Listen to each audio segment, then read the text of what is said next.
Hello, welcome to the channel. My name is Lois, and in today's video I'm going to be going through all the books that I read last year in 2024. So I didn't quite reach my reading goal of 24 books in 2024, but the books that I did read I really enjoyed, so I'm excited to share them with you today.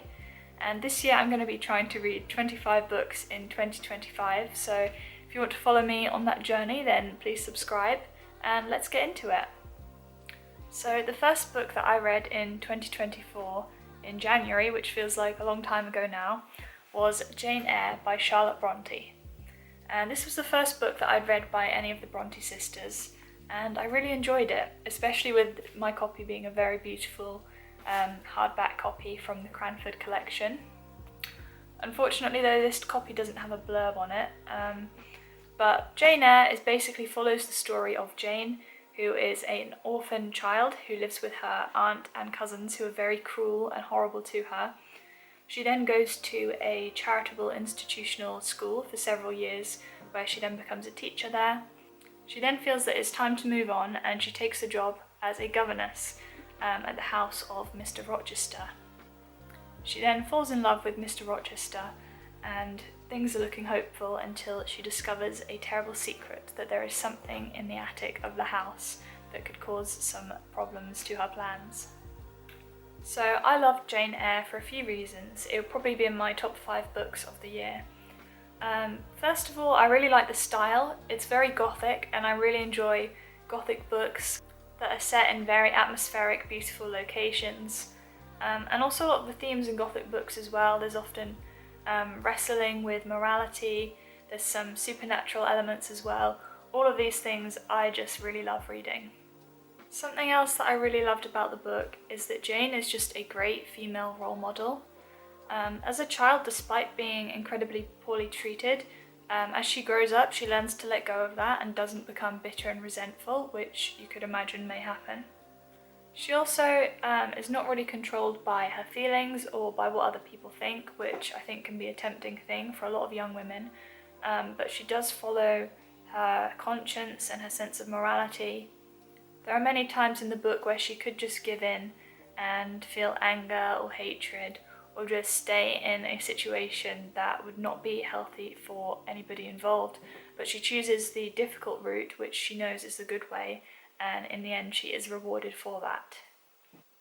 The second book that I read was Out of the Silent Planet by C.S. Lewis, which is the first book in his space trilogy. In the first novel of C.S. Lewis's thrilling science fiction trilogy, Dr. Ransom, a Cambridge academic, is abducted and taken on a spaceship to the red planet of Malacandra, which he knows as Mars. His captors are plotting to plunder the planet's treasures and intend to offer Ransom as a sacrifice to the creatures who live there. Ransom discovers he has come from the silent planet, Earth, whose tragic story is known throughout the universe. I did enjoy this book. It was also a little bit challenging at times because there is quite a lot of scenic description, a lot of world building, but I thought it was really good how C.S. Lewis managed to put a lot of pieces of wisdom in there. And he explores a lot of ideas that are quite difficult to describe, and I think he does do a good job. But for me, I definitely prefer the second book in his space trilogy, which I will get to later. Next up, I read The Murder at the Vicarage by Agatha Christie, which was the first Agatha Christie book that I had read, and I picked it up on a bit of a whim, but I actually really liked it. Nobody liked Colonel Prothero, so when he's found dead in the vicarage study, there's no absence of suspects in the seemingly peaceful village of St Mary Mead. In fact, Miss Marple can think of at least 7. As gossip abounds in the parlours and kitchens of the parish, everyone becomes an amateur detective. The police dismiss her as a prying busybody, but only the ingenious Jane Marple can uncover the truth. And this is actually the first kind of crime fiction that I've really read. I suppose it's easier to kind of see it as lesser literature, but it is even discussed in the book how everybody loves a murder. Obviously murder itself is a terrible thing, but everyone wants to work out who did it, what their motives are, to feel kind of connected with a big story. And I suppose nowadays it's very popular also in the form of true crime, whether it's true crime YouTube channels or documentaries. People, including myself, do really enjoy that kind of thing. And I'm pretty sure Miss Marple does make a few remarks on human nature and the patterns that you can see in how people behave. So I really enjoyed that about the book, and the story was just enjoyable, and I did find it to be quite a page turner. So yeah, why not give Agatha Christie a go? The next book that I read in 2024 was 100 Years of Solitude by Gabriel Garcia Marquez. The Netflix adaptation is now out, but I've still not got around to watching it. So we'll see if I do, because I have heard that it is actually quite good. Gabriel Garcia Marquez's greatest masterpiece is the story of 7 generations of the Buendia family and of Macondo, the town they built. Though at first little more than a village in the shadow of jungle and mountain, Macondo tastes in time bitter war and disaster, wonder and great miracle. But the deep secrets of this place and people were foreseen and written down long ago, and soon only Aureliano Buendia can begin to fathom its mystery. When I picked up this book, I really wanted to read something different from what I'd been reading before, and it definitely ticked that box. It says as well, blending political reality with magical realism, fantasy, and comic invention, 100 Years of Solitude is one of the most daring and original works of the 20th century. Now, I can't think of that many books that will follow several generations of a family, and it did kind of remind me of the Bible in that aspect, maybe slightly also in the tone. It did feel like the events were presented in quite a matter-of-fact way, and also a lot of the characters are shown to make some quite terrible decisions and mistakes, which does also happen in quite a lot of biblical stories. So I just thought that was an interesting comparison, and I'm wondering how much Gabriel Garcia Marquez was inspired and influenced by religion in his life. I don't really know, I've not actually looked into that. But having read quite a lot of, maybe fairly tame books, this book I suppose you could describe as being quite wild. I would be reading it and frequently things would come up and I would be like, what on earth is going on? I would just be surprised and shocked consistently while reading it. So if that sounds like it would appeal to you, then maybe you should pick up 100 Years of Solitude. So after reading 100 Years of Solitude, I decided to start listening to audiobooks for the first time, which has been quite an interesting experience. So a lot of the books now I may or may not have physical copies of.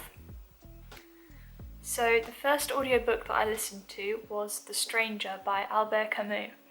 And this was a reread for me because I had read this book maybe around 7 years ago, and it was quite nice to refamiliar myself with that text because, it's quite nostalgic for me.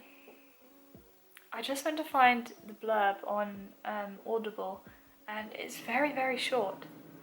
When a young Algerian named Merceau kills a man, his subsequent imprisonment and trial are puzzling and absurd. Well, I suppose that sums it up. There you go. So it is seen as one of the most popular and greatest existentialist, absurdist novels. It was written in 1942, so I suppose there's quite a jump between now and when it was written, but I think there are a lot of themes and issues that are still very relevant today. I think in today's culture we are bombarded with so much content and entertainment that we probably don't have that much time to reflect on sometimes how absurd life seems. But in the midst of all this social media and content, we do still have this kind of meaning crisis going on. So I think this novel, which is exploring the apparent meaninglessness of life through absurdism, is a very interesting novel to read, and to explore this kind of feeling of alienation that a lot of people have. So the next book I read, which is also an audiobook, was $1 Million Weekend by Noah Kagan. Now is the best time in history for entrepreneurship. More than ever, the world needs new businesses, and it's cheaper than ever to create them. And let's be frank, most day jobs suck. People spend too much time doing too much work for too little money, and they know it. They want out.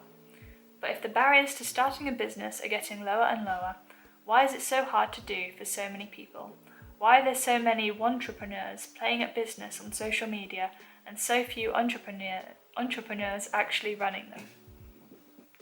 I can't say that I followed all the steps and assignments. I followed a few of them, but I suppose without some accountability it's kind of difficult to, get going on things.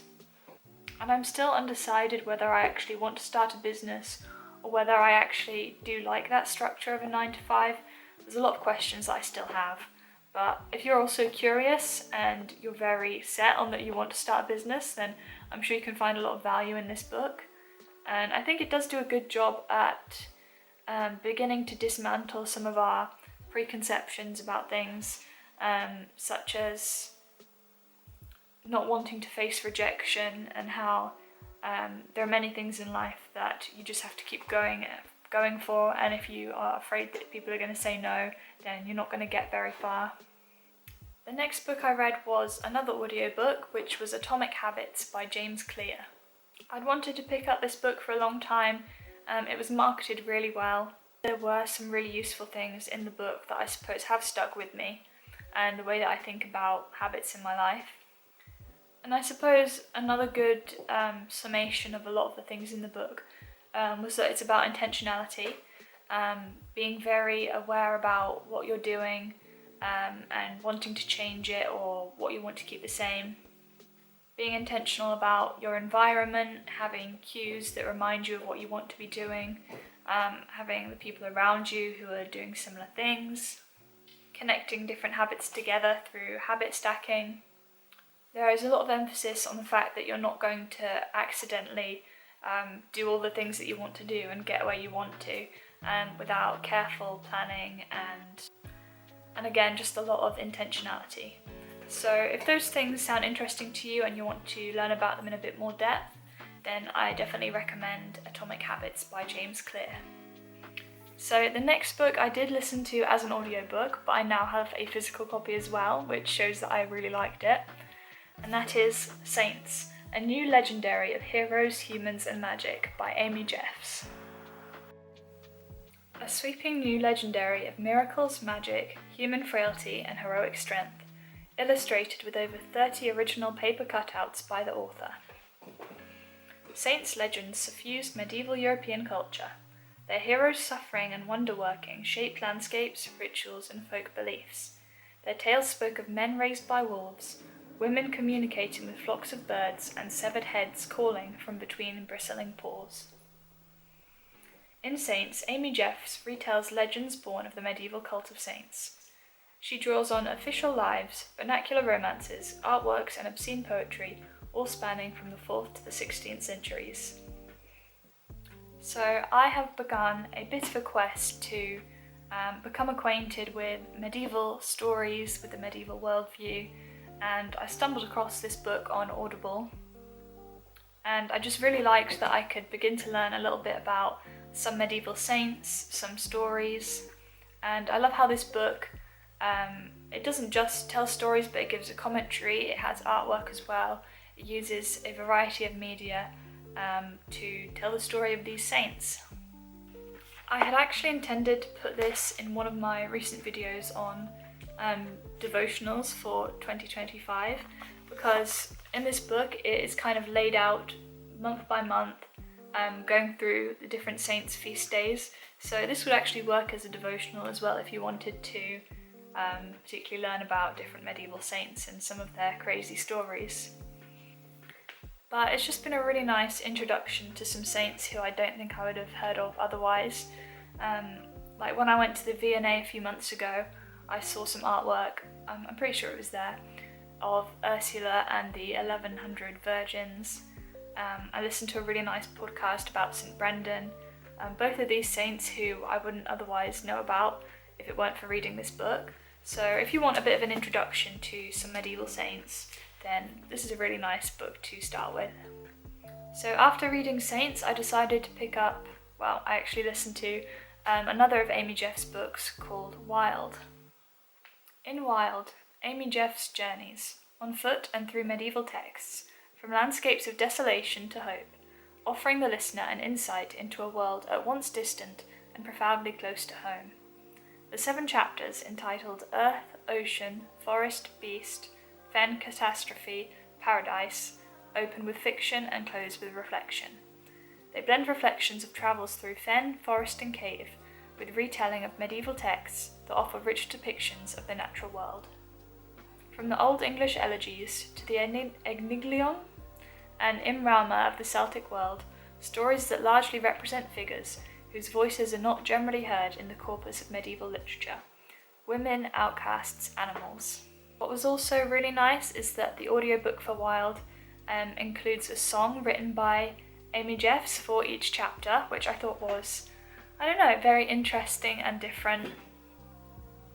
And yeah, whilst I think probably I preferred Saints, if you are interested in these kind of medieval texts and you like reading about nature, then you might like this book.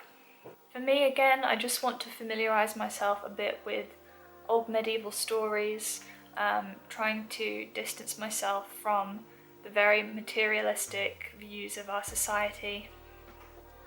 And instead of just being bombarded with, a lot of the entertainment of today, I want to get back and read some of those stories that have a little bit more depth to them.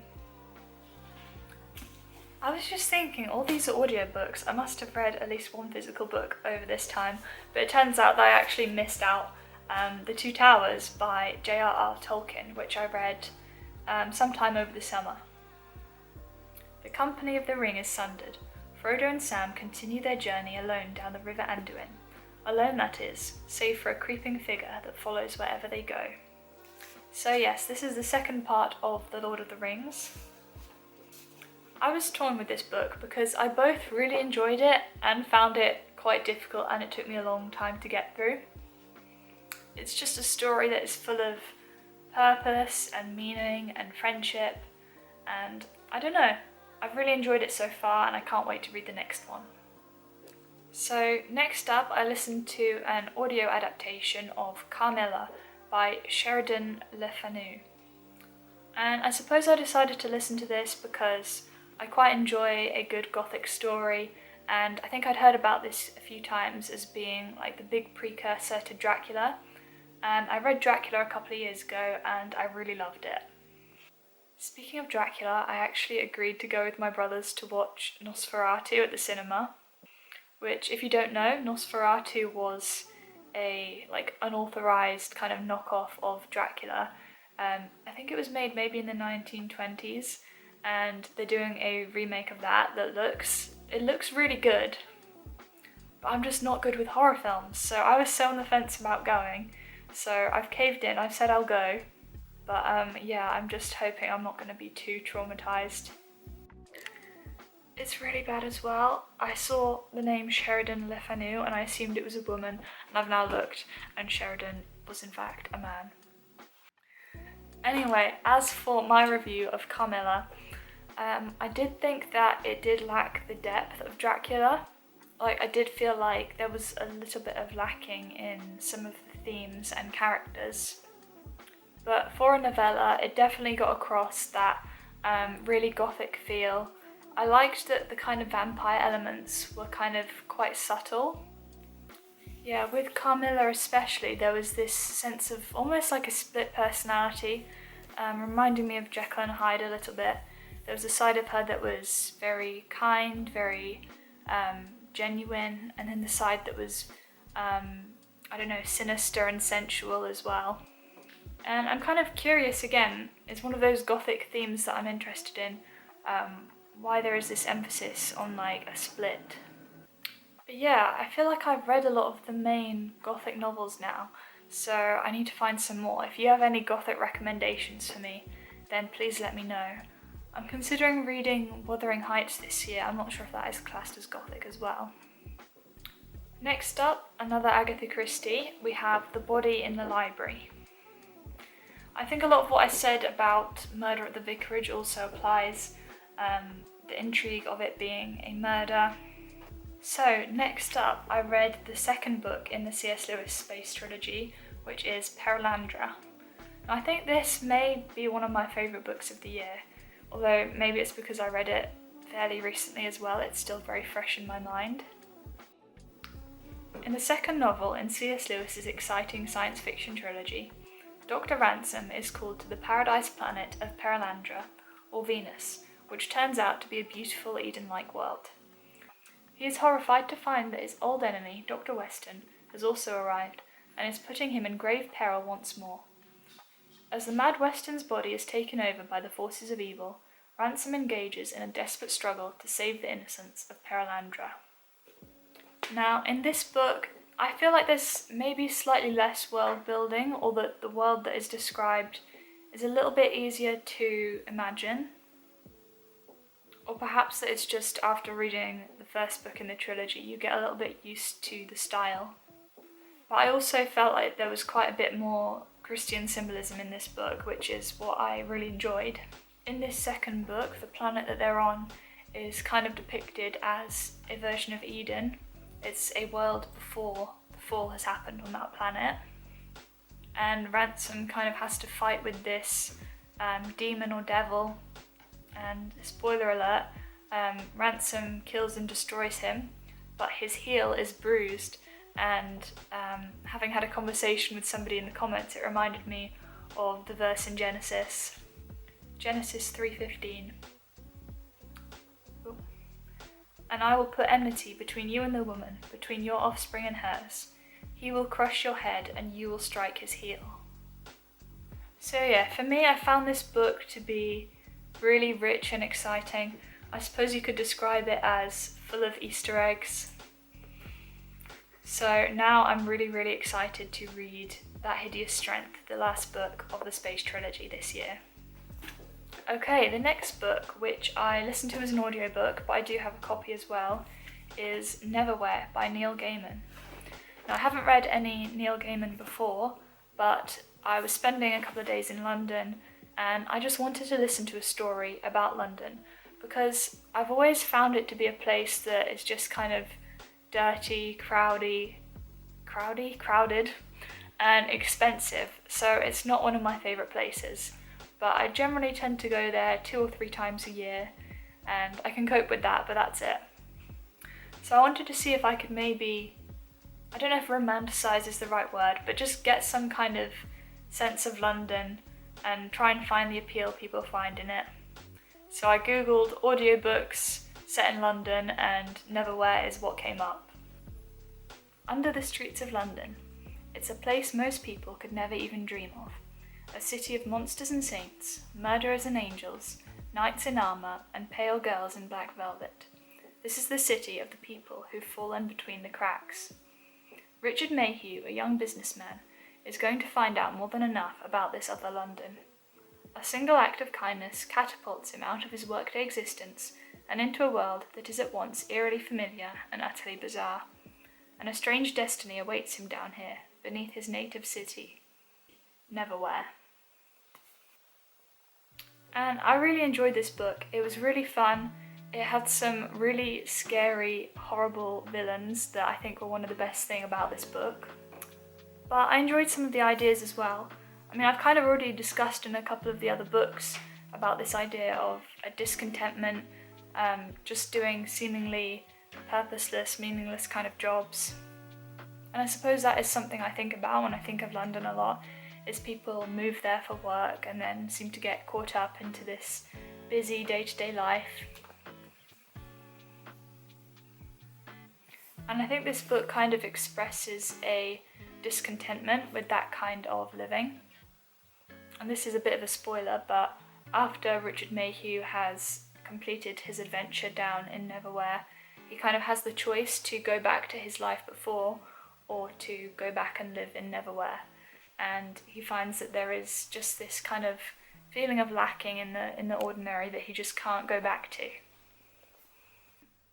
I suppose there's kind of an interesting dilemma of values there, because in his ordinary day-to-day life, he could have money, he could have stability, contentment, all the things he ever thought that he wanted, but even within that, there is still something that's not there. Whereas in this other London, in this other life that he could lead, there is no stability, there's not necessarily money, but there's a kind of, I suppose there's a reward for bravery and for having a strong character. And all of this is explored in this really exciting urban fantasy world building kind of novel. So I have to say this was again one of my favourite books of the year. So that is Neverwhere. So the last book, which I've also discussed in my devotional recommendations for this year video, is A Year with C.S. Lewis. 365 daily readings from his classic works. Ruminating on such themes as the nature of love, the existence of miracles, overcoming a devastating loss, and discovering a profound faith, beloved author C.S. Lewis is our trusted companion as he offers an honest and uplifting insight for each day of the year. So if you really enjoy the work of C.S. Lewis or want to get to know a bit more of his non-fiction writings, but you maybe don't want to commit to a whole book or you just want to get a bit of a taste of everything, then this could be a great book for you. Now, I have to confess, I had two Christmas books that I wanted to read in December, The Nutcracker and Murder on the Orient Express, and I started The Nutcracker, but I found it really slow so far. I think I've probably read maybe 20-30 pages, and I haven't got any further with it yet, and I'm kind of undecided whether to continue and push through with it even though we're now in January, or just to give up with it for now. And I didn't even get to Murder on the Orient Express, so that was a bit of a shame, but it is what it is. So altogether, I believe I read 15 books in 2024, which is not as many as I would have liked, but I still feel like I went on quite a reading adventure. I'm really happy that I've read 2/3 of the Space Trilogy by C.S. Lewis, which I've been intending to read. I'm getting there with Lord of the Rings. I got to read some new authors that I hadn't read before, namely Agatha Christie, Neil Gaiman, Amy Jeffs, Gabriel Garcia Marquez, Charlotte Bronte, and I think all the books that I read, I enjoyed them. I wouldn't say there are any books I read that I found poor or that I regret reading. I really enjoyed all of these. I mean, perhaps my favourites probably would be, I don't even know how many I can count as my favourites, but perhaps Neverwhere, Perelandra, Two Towers, Saints, Jane Eyre, maybe 100 Years of Solitude. I don't know, I like them all really. So if you had any favourite books that you read in 2024, I would love to hear. Please leave a comment down below, and that is it for this video. I look forward to seeing you in the next one. Bye!